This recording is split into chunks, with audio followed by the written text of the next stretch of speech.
Hello बच्चों, आप सभी का सनराइज एजुकेशन अकेडमी में मैं विशाल भार्गव हार्दिक स्वागत करता हूँ। तो बच्चों, हम बात कर रहे थे कक्षा 10वीं की, और कक्षा 10वीं में हमने साइंस विज्ञान में हमने 2 चैप्टर को पढ़ा। एक तो था प्रकाश और एक था कार्य ऊर्जा शक्ति, जिसमें ऊर्जा को हटा दिया गया है। तो लाइट और वर्क पावर, ये दोनों chapter light and work power, ये दोनों चैप्टर आपके फिजिक्स से रिलेटेड हैं। आज हम शुरू करने वाले हैं आपके साइंस में केमिस्ट्री। और केमिस्ट्री जो होती है रसायन विज्ञान, उसका प्रयोग हमारे जीवन में बहुत ही चलता है। जब आप बीमार पड़ते हो तो डॉक्टर आपको मेडिसिन देता है, दवाई देता है। तो जो मेडिसिन का फॉर्मूला होता है, उसके पीछे की साइंस यदि पूछे तो कौन सी साइंस होगी? केमिस्ट्री होगी। मेरे हाथ में चौक है, इस चौक के अंदर ऐसी क्या प्रॉपर्टी है जिसके द्वारा मैं बोर्ड पे लिख सकता हूँ? तो इसके पीछे की साइंस भी कौन सी है? केमिस्ट्री। अगर हम बात करें दूध की, तो दूध में भी केमिस्ट्री है, चाय में भी केमिस्ट्री है, खाने में भी केमिस्ट्री है, पीने में भी केमिस्ट्री है। तो केमिस्ट्री हमारी लाइफ में बहुत है। तो ऐसे हम बात करें तो बहुत ही ज्यादा वाइड टॉपिक हो जाएगा, लेकिन हमें सिलेबस के अकॉर्डिंग बात करनी है।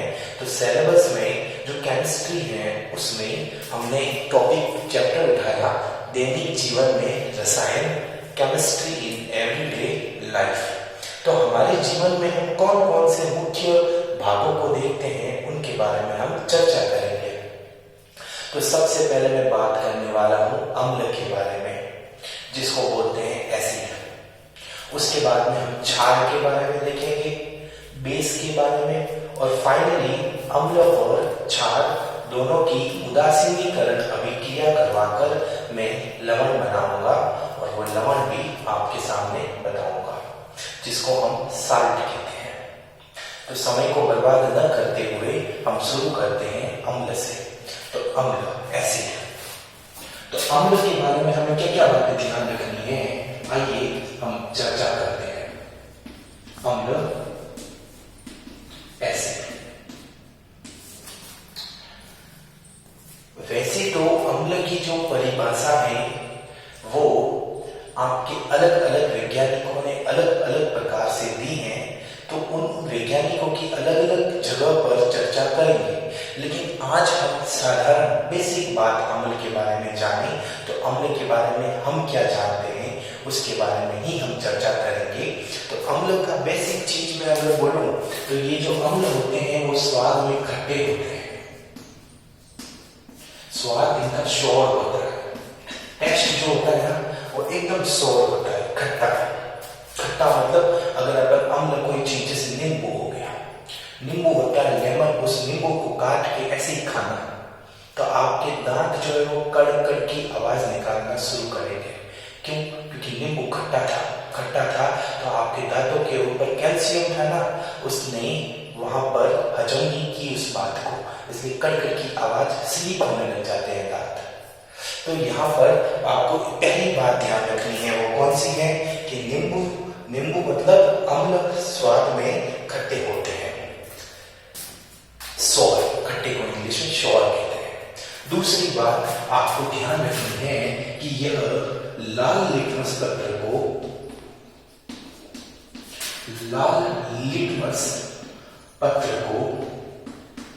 नीला बना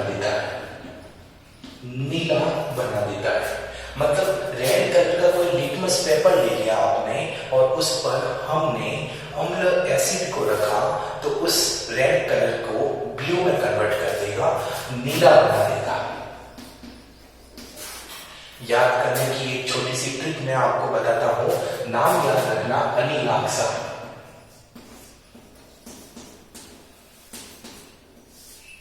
ये हिंदी मीडियम के लिए ट्रिक है, इंग्लिश मीडियम भी इसका प्रयोग कर सकते हैं। तो क्या समझ में आया आपको अम्ल के बारे में? तो अम्ल के बारे में बेटा एक छोटी सी मैंने गलती कर दी है, लाल लिटमस पत्र लाल कलर में बदल देता है, रेड कलर में। अब गलती इंसान से ही होती है, हो गई गलती, लेकिन इस गलती को आप नहीं दोहराए, इसके लिए मैंने आपको एक ट्रिक बताई है, अलीलाक्सा। इस ट्रिक को देख के मैंने मेरी गलती ढूंढी है। क्या? अ का मतलब होता है अम्ल, नी का मतलब नीला, ला का मतलब लाल, छा का मतलब क्षार। इंग्लिश में अम्ल को एसिड बोलते हैं, नीले को ब्लू बोलते हैं, लाल को रेड बोलते हैं और क्षार को बेस बोलते हैं। मतलब एसिड, ब्लू, रेड, क्षार, क्षार को बोलेंगे बेस। तो AbRb, तो AbRb याद रखो, उससे बेस्ट अलीलाक्सा याद रखो। तो अम्ल जो होता है वो नीले को लाल में बदल देता है, जबकि लाल जो होता है वो लाल को नीले में बदल देता है, उल्टा। ठीक है, तो ध्यान रखना, नीले लिटमस पत्र को लाल लिटमस पत्र में यदि बदला जा रहा है तो जरूर वहां पर कौन था? एसिड था, अम्ल था। एक और यदि मैं बात करूं तो इसकी पीएच की वैल्यू होती है, पीएच मान वो 7 से कम होता है, लोअर देन 7 से कम का मतलब पीएच स्केल हम पढ़ेंगे इसी चैप्टर में, तब हम देखेंगे कि पीएच स्केल जो है ना वो 1 से शुरू होती है, 0 से शुरू होती है और 14 तक चलती है। तो 14 तक चलती है तो बीच का पॉइंट जो है वो 60 है। जिसमें यदि ये बात करूं तो ये 0 और ये 7 और ये 14 ऐसे पदार्थ जिनकी पीएच का मान 0 और 7 के बीच में आता है वो अम्लीय गुण दर्शाते हैं, एसिडिक प्रॉपर्टी को शो करते हैं। बट ऐसे मटेरियल, मैटर जो या पदार्थ जो जिनकी पीएच का मान 7 और 14 से बीच में होता है, मतलब 7 से तो बड़ा और 14 से छोटा, वो बेसिक प्रॉपर्टी को शो करते हैं। मतलब इतना मैं कहना चाहता हूं कि पीएच का मान इनका 7 से कम होता है।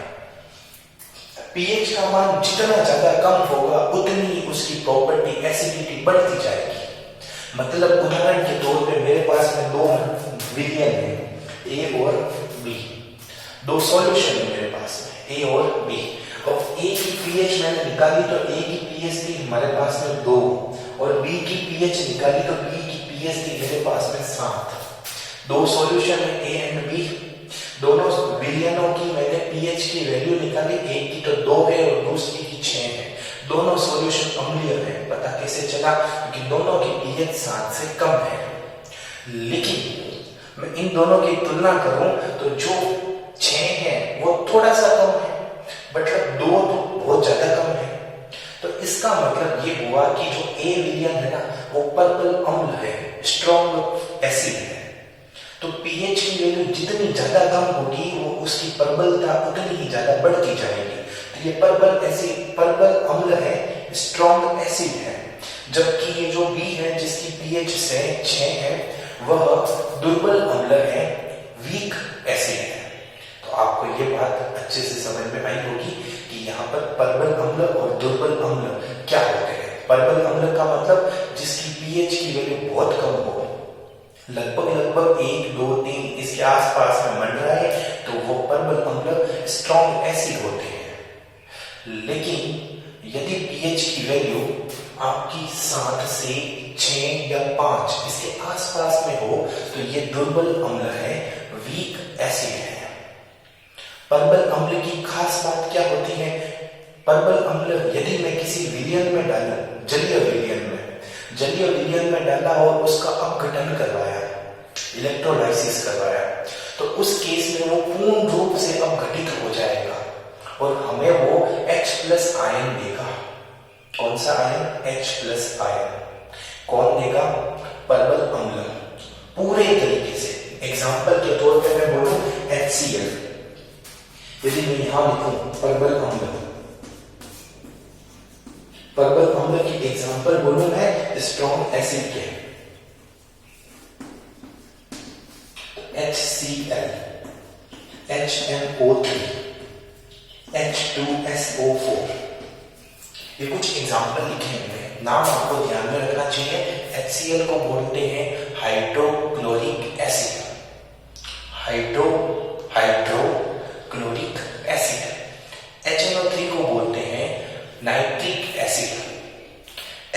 SO4 को बोलते हैं सल्फ्यूरिक एसिड।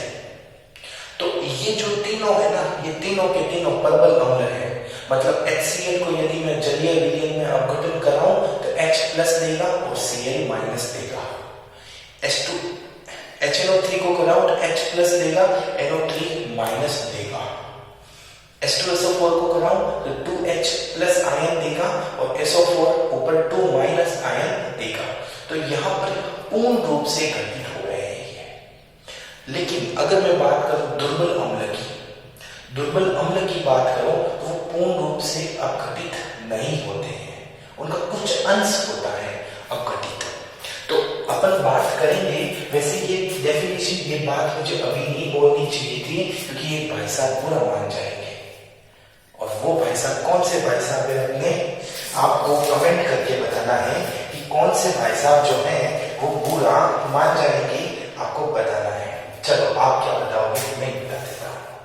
आर्रेनियस भाई साहब ने अम्ल के बारे में ये बात बोली कि ऐसा मेटल या सॉल्यूशन जो किसी जलीय विलयन में अपघटन के बाद H+ आयन देता है उसको हम अम्ल एसिड कहते हैं। तो मैंने ये अभी बोलना उचित नहीं है, इसलिए इस बात को आप भूल जाना H+ आयन की, बस ध्यान रखना pH के हिसाब से मैंने बता दिया। pH जिसका जितना कम उसका प्रबलता उतनी ज्यादा। ओके, और ये आपके सामने कुछ आपको एग्जाम्पल लिखवा दिए हैं। अब मैं चलता हूं आगे की ओर।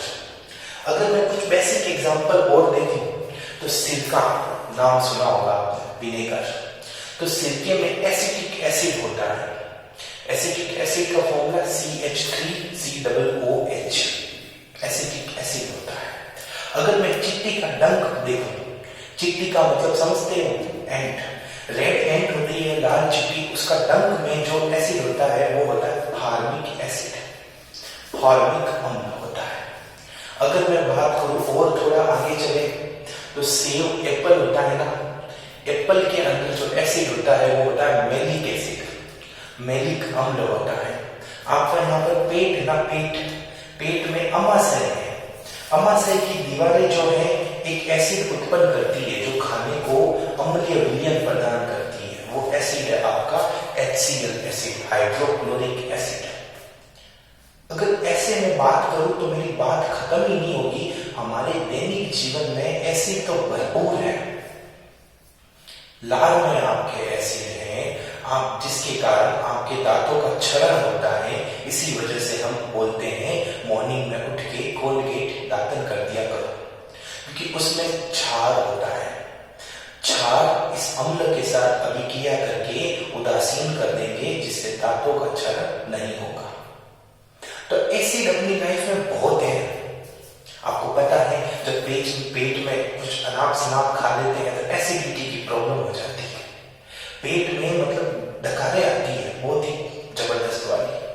तो आप उस समय इनो पीते हो, तो वो इनो क्षारीय विलयन है, बेसिक सॉल्यूशन है जो आपके पेट के अंदर जाके उस एसिडिटी वाले माध्यम मीडियम को न्यूट्रलाइज कर देगा, उदासीन बना देगा, जिससे आपको 6 सेकंड में राहत मिलेगी और डकार आएगी। डकार आती है, गैस बन जाती है। तो आई होप मेरी बात समझ गए होंगे कि अम्ल एसिड हमारे जीवन में कितने उपयोगी है। और आपको पता करना है तो आप टेस्ट करके पता करो, वो खट्टा है तो अम्ल है, खट्टा नहीं है तो कुछ और है। वैसे जनरली टेस्ट नहीं करते हैं, जहर मिला दिया और बोला बता भाई ये अम्ल है या क्षार, आपने टेस्ट कर लिया फिर बताने के लिए जिंदा नहीं बचोगे। तो टेस्ट नहीं करना है। और भी बहुत सारी प्रक्रियाएं हैं, जैसे ये नीला लिटमस पत्र है ना। तो आगे हम चलते हैं क्षार के बारे में, स्क्रीनशॉट ले लीजिएगा।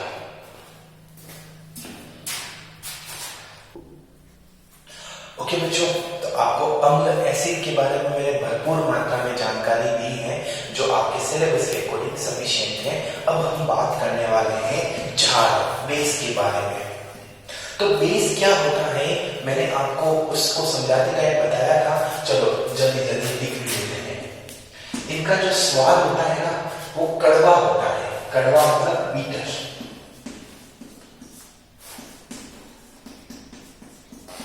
जैसे यदि आप नीम की पत्ती खाओ, नीम की पत्तियां खाओ तो आपको कड़वी कड़वी लगेगी ना, ऐसा कड़वा स्वाद होता है, टेस्ट होता है झाग का। अगर मैं बात करूं कि यह लाल लिटमस पत्र को, लाल लिटमस पत्र जो रेड कलर का है उसे नीला बना देता है, ब्लू बना देता है। एग्जाम्पल, मैंने आपको एग्जाम्पल छोड़ो ट्रिक बताई थी, उस ट्रिक को याद रखो, आपकी जिंदगी सवर जाएगी। अनिलाक्षा, क्या ट्रिक है बेटा? अनिलाक्षा। इंग्लिश मीडियम के लिए थोड़ा टफ होगा, आपको ध्यान रखना पड़ेगा कि अम्ल को इंग्लिश में एसिड कहते हैं, नीले को इंग्लिश में ब्लू कहते हैं, लाल को इंग्लिश में रेड कहते हैं और क्षार को इंग्लिश में बेस कहते हैं।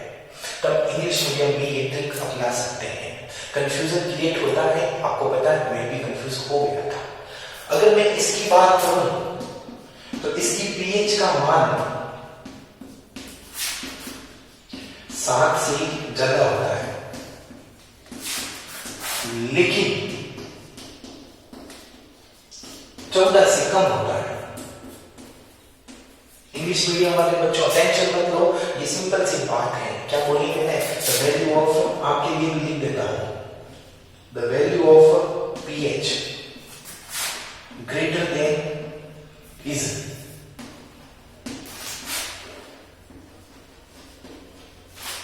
greater than 7 and less than 14। 7 से तो ज्यादा होगा लेकिन 14 से कम होगा। 14 से कम क्यों होगा? क्योंकि पीएच की स्केल की जो लिमिट होती है, जो सीमा होती है, वो 14 ही होती है, 14 से भी ज्यादा ही नहीं है। अगर कोई बच्चा आके मुझे कहे कि सर मैं एक ऐसा सॉल्यूशन लेके आया हूं जिसकी पीएच का मान 15 है, मैं एक चमाट मारूंगा और कहूंगा कि मजाक, उल्लू समझता है मुझे, मैं जानता हूं पीएच का मान, अधिकतम मान 14 हो सकता है, 14 से ज्यादा होता ही नहीं, पॉसिबल ही नहीं है। क्योंकि हमने पीएच स्केल को इसी तरह से डिजाइन किया है कि उसमें सारे एसिड और बेस आ जाएंगे आराम से। अगर मैं एक कंसेप्ट की बात करूं, अगर मैं कंसेप्ट की बात करूं कि 0 से 7 और 7 से 14, तो ये वाला पार्ट जो है वो बेस को शो करता है, क्षार को शो करता है। अगर मैं बोलूं कि यहां पर जैसे 8 एक विलियन है जिसकी पीएच 8 है और एक विलियन है जिसकी पीएच 13 है, 2 विलियन, 2 सॉल्यूशन ले लिए। एक सॉल्यूशन की पीएच तो 8 है और दूसरे सॉल्यूशन की पीएच 13 है। तो फिर मैं पूछूं कि भाई दोनों में से प्रबल क्षार कौन सा होगा? तो जिसकी पीएच ज्यादा होगी वो प्रबल क्षार होगा, मतलब स्ट्रॉन्ग बेस होगा।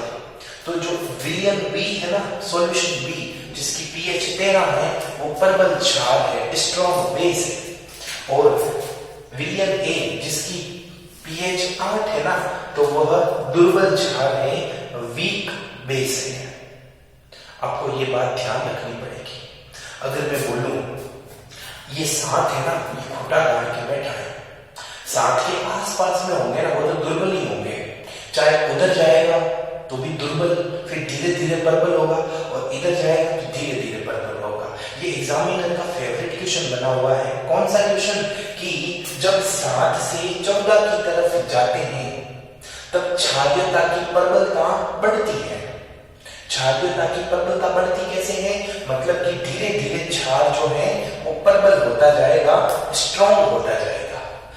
लेकिन यदि मैं 7 से 0 की तरफ चलूं तो अम्ल जो है उसकी प्रबलता बढ़ेगी।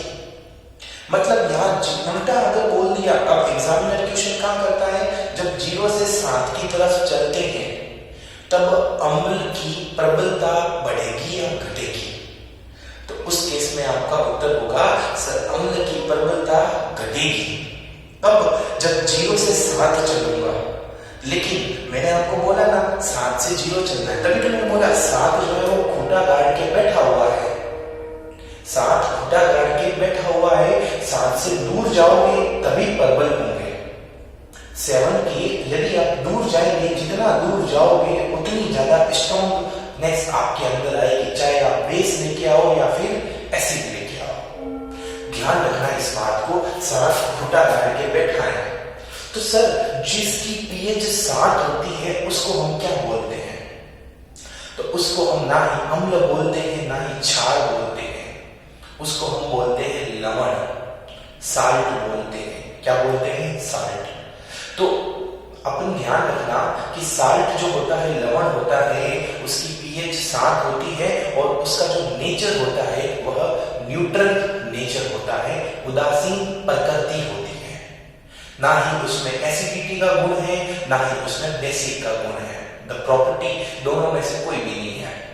तो साथ घुटा गाड़ के बैठा है और जितना साथ से दूर होंगे उतनी ही ज्यादा प्रबलता आएगी, चाहे वो अम्ल हो या क्षार हो। That's okay. इसके कुछ एग्जांपल देखते हैं, उसके बाद लवण की ओर चलेंगे। अगर मैं बात करूं बेस की, तो बेस का उदाहरण क्या है? एग्जांपल की बात करूं तो यहां पर KOH, NOH। KOH का मतलब, K का मतलब potassium hydroxide, potassium hydroxide, sodium hydroxide, NH4OH ammonium hydroxide. ये सारे के सारे क्या है? जिसमें भी आपको OH दिखे वो है आपका बेस, क्षार है।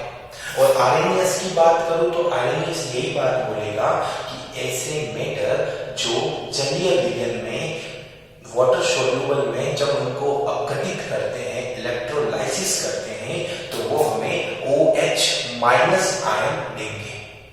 ये मेरी परिभाषा नहीं, आरएनएस की है। जब आरएनएस आएगा तब समझाऊंगा, अब तो ऐसे बता दिया। ओके, तो यहाँ पर ये क्षार बेस कंप्लीट होता है। इसका स्क्रीनशॉट ले लो, फिर हम लवण देखते हैं, सॉल्ट को। ओके बच्चों, हमने अम्ल पढ़ा, हमने क्षार पढ़ा, एसिड को देखा, बेस को देखा। अब आपके साथ मिलकर हम देखेंगे लवण, साल्ट को।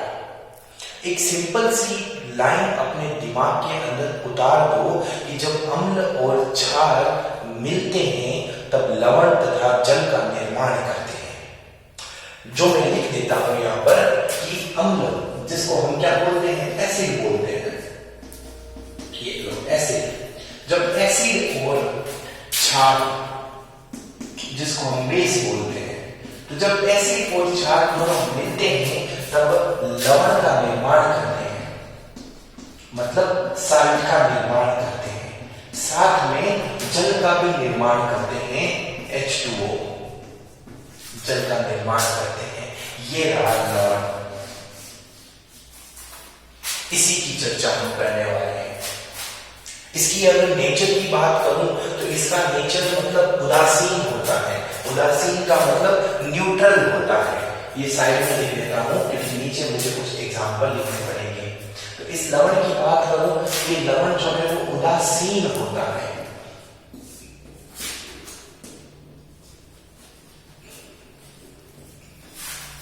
न्यूट्रल हो गया, उदासीन। इसकी पीएच की बात करूं तो इसकी पीएच जो है वो 7 के बराबर है।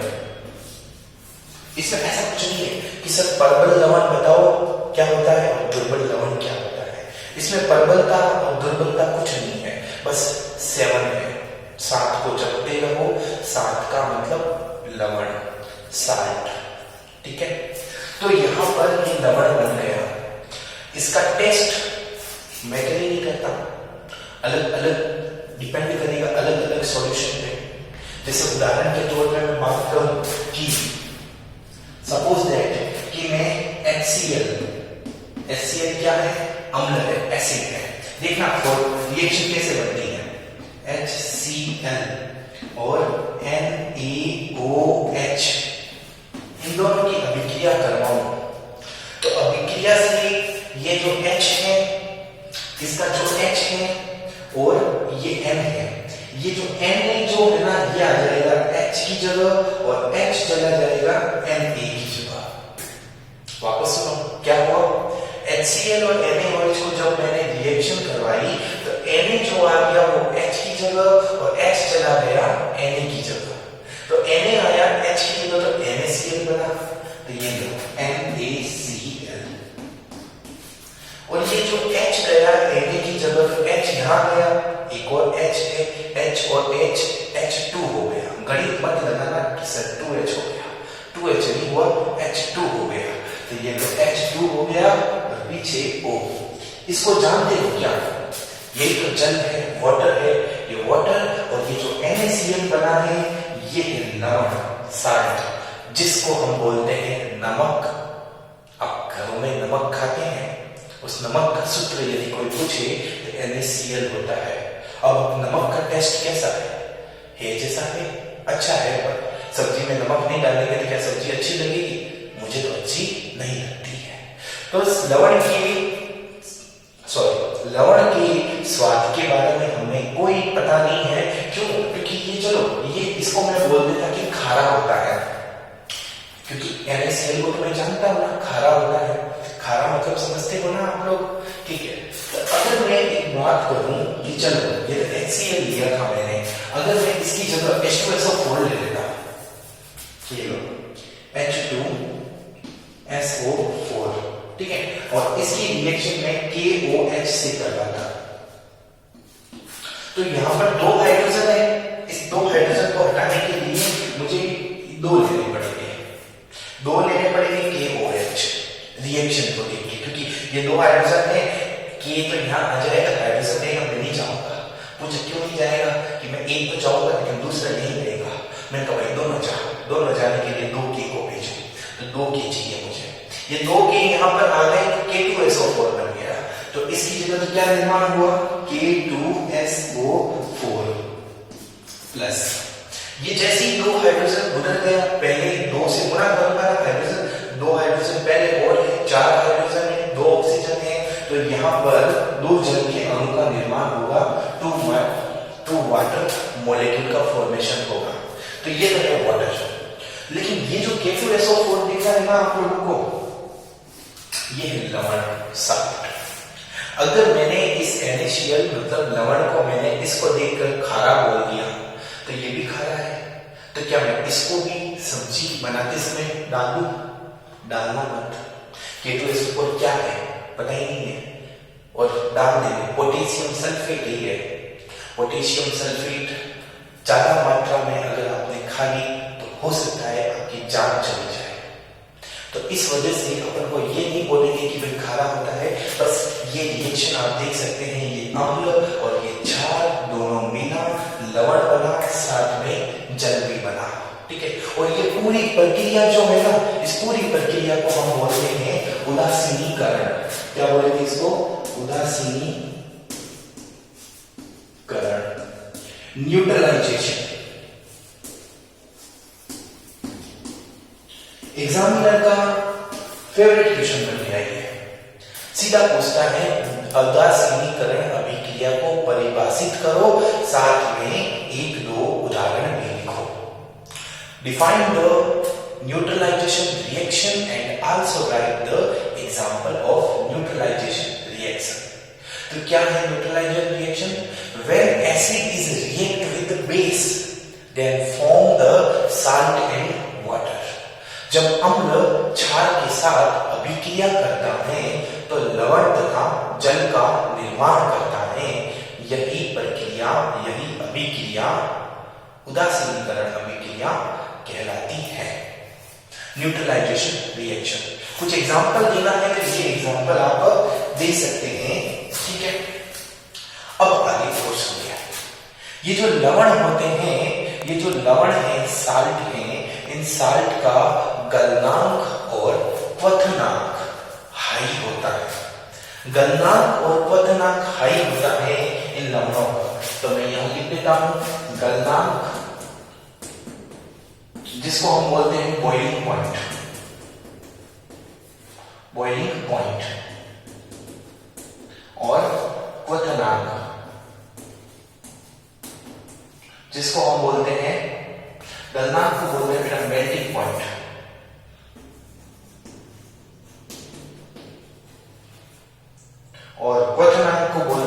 Boiling point.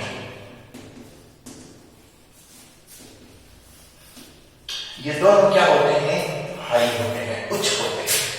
हाई पे बॉइलिंग पॉइंट हो जाएगा और हाई क्या हो जाएगा? आपका मेल्टिंग पॉइंट हो जाएगा। ठीक है बेटा, तो ये ध्यान रखना। आप लवण होते हैं जैसे फिटकरी, नाम सुना, K2SO4.24H2O, Al2SO4.24H2O। तो K2SO4.Al2SO4.24H2O हो सकता है एक ऊपर नीचे हो जाए, तो ये लवण, फिटकरी लवण है एक तरीके से। तो आई होप आपको मेरी क्लास पसंद आई होगी, मेरी बातों भी आपको समझ में आई होगी। अगली कक्षा नई जोश के साथ में हम शुरू करेंगे। तब तक के लिए मैं आज्ञा चाहता हूँ। धन्यवाद। स्क्रीनशॉट ले लेगा, उसके बाद में मैं खत्म कर दूंगा।